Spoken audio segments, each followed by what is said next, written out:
Welcome to One Insight. My name is Rich Litvin. I grew up in London and I now live in LA. And this is a podcast for extraordinary top performers and their coaches. You see, I've coached some of the most successful and talented people on the planet. I can see what most people cannot see, and I dare to say what most people wouldn't dare to say. And what I know about success is that on the other side of it, it can be incredibly lonely. You can feel more of an imposter the more successful you become. And when you're the most interesting person in the room, you're actually in the wrong room. Clients who are more successful, more intelligent, and wealthier than you need your support more than they know and more than you can imagine. I coach around insight. Life looks one way, something happens, and the world looks different, and your entire world changes. It can happen in an instant. And this podcast is called One Insight because a single insight can change everything. How many of you are starting to get nervous about all the press you're reading about inflation, stagflation, a recession, the challenges with the economy? How many of you starting to get nervous as you read all that stuff online? One of the problems with inflation is that the more that you talk about it in the press and online, the more it becomes this reinforcing loop. Because as the media start to talk about these worries about a recession and inflation, people get nervous, so they spend a bit less. Well, if everyone starts to spend a bit less, then organizations and companies have to put their prices up to make sure they stay profitable. And so you get this reinforcing loop where talking about inflation can actually create it. We have this possibility that inflation is going to occur, that a recession is going to happen. I launched my first business in 2007, 2008, right at the time of what we thought, what we called back then, the worst economic crisis we'd seen in modern history. I launched my second business in 2019, just before we hit this pandemic and suddenly we went into lockdown. I've met many people who've struggled during challenging economic times. And I've met many people who have thrived during challenging economic times. So my experience has been, and my insight has been, that how the economy is doing does not have to impact how your business is being created. Will it for many people? Yeah, possibly. Does it have to for you? Absolutely not. You have to be intentional about what you're creating, but you can create any business you like, whatever's going on in the economy. That's not the variable that has to impact you as an individual. So if you want to thrive during challenging economic times, there are a number of things that you need to do. If you want to fly over the next 3 years, no matter how the economy is doing, these are 10 of the things that you need to do. Number 1, value.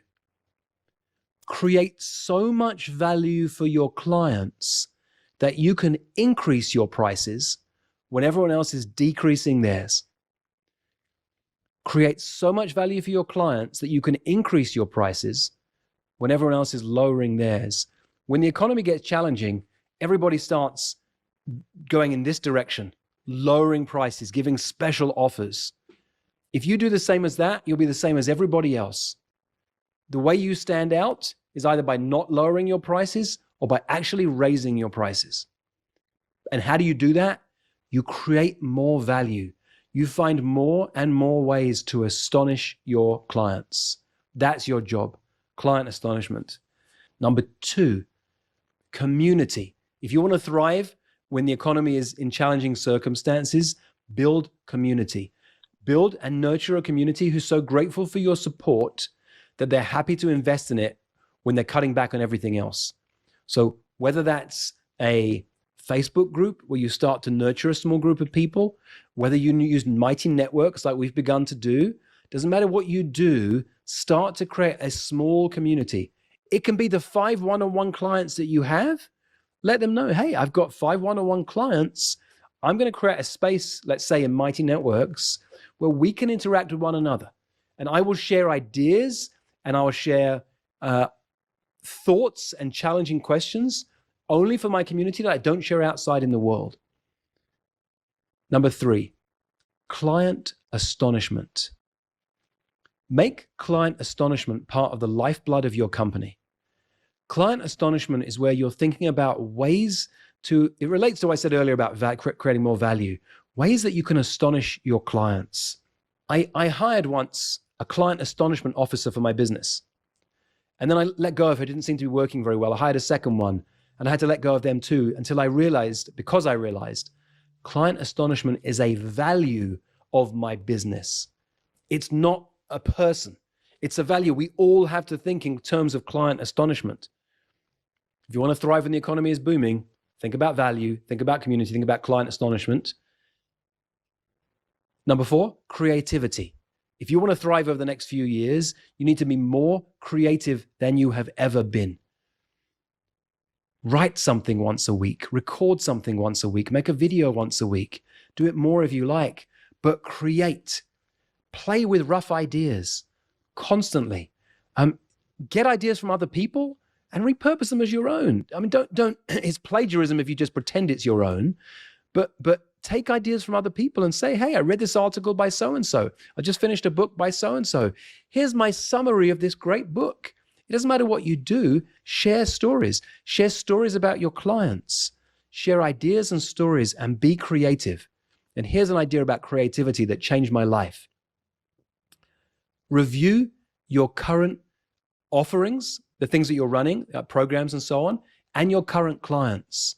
And think about what are the top 20% of the programs that I offer, the ones that excite me the most, and who are the top 20% of my clients? And what would it be that in a year's time, I'm only doing those things that are my current top 20% or my current top 20% of my people? Everyone's like that in a year's time. What would I have to let go of to focus on the top 20% of each of those? That's another way to be creative. I put 2 things in one then. One was creativity, one was clients. So what programs are your top 20%? And then number 5 was clients. Who are your top 20% of your clients? And what would it be like to have everyone be like them in a year's time? Number 6, you. Take better care of your health, nutrition, and exercise than you've ever done before. You need to be in the best shape of your life. You've got to have your body feeling world-class if you want your business to be world-class. How many of you know that if you're honest, you need to up your exercise game or your nutrition game or your sleep game? Yeah, Mickey, I saw that little, the way you made that gesture just then. Yeah, it's really key, you guys. You've got to work on yourself first. It sounds kind of trite these days, put the oxygen mask on first, but it's so true. If you want your business to thrive, you've got to put your attention on you first. I was working with 4PC yesterday and I gave them a challenge. And I'll share it with you. Now, these are guys who've been in the game a long time, many of them very successful already, but it's worth you being aware of this. Whether or not it feels true for you, it might be a challenge you give to some of your clients right now, but I said to everyone in 4PC is my community of very high-level leaders and coaches. And I said to them, I put it to you that the more time off you take in your business the next 12 months, the more money you make. The less time you spend in your business over the next 12 months, the more money you'll make. And I said, bookmark that thought, write it down, and come back to me one day, because there'll be a moment when you come back to me and you share with me that the truth of that statement. There's an old book now with an amazing premise, The E-Myth. And in The E-Myth, the premise of that book is, Michael Gerber, he says, spend time on your business, not just in your business. Right now, you guys are spending time on your business. You're not immersed in the business. But if you go out for a walk, if you go for a run, if you take the kids to Disneyland, if you take time off, go for a massage, that's time on your business. When you are the business, that's time on your business. Number 7, love. If you want to thrive when the economy might be in challenging circumstances, love the heck out of your kids, your partner, your puppy. How you show up for them in challenging times is key. You need to model to your kids that stress is a state of mind. And it's time to plan better date nights than you've had in years. Oh, and by the way, don't bring your business problems to your romantic partner. Unless you've specifically agreed, hey, let's spend 30 minutes talking about the business. Make it a habit that you don't automatically walk in the door at the end of a hard day and download to your partner. Find other places to do that. That's what your coach is for. That's what your colleagues and peers are for. Number 8, team. Some of you don't yet have a team. Some of you have a team of one person. It's a virtual assistant. And some of you will be coaching leaders with teams. So some of these ideas and tools I teach you aren't just for you. They're tools you can teach to other people. Model for your team how to take care of themselves. Pressure is okay. Stress is not. Pressure is inevitable, in fact. Stress is optional. Coach your team members how to remove stress from their life. Being strong does not mean doing it all. And lean on your team for support. Ask for help. Teach them how to be a superhero to you and the company. About 4 or 5 years ago, we went through a really challenging year, business-wise, financially. Profitability was where profit went right down. And at the end of the year, I spoke to the team and I said to them, hey, I've hid this from you for a year, but it's been a really challenging year financially. And they all went, yeah, we know. And it blew my mind. I thought I'd protected them. I thought I'd hidden this from them. They said, yeah, we know. They said, why didn't you bring us in? Why didn't you ask us for help? And it threw me. And ever since, every time I'm finding I'm struggling or the business might be in challenging circumstances, I ask the team for guidance, for advice, for help. Ask your people to help you. You'd be surprised how much they want to and how much they can. Number 9, investing.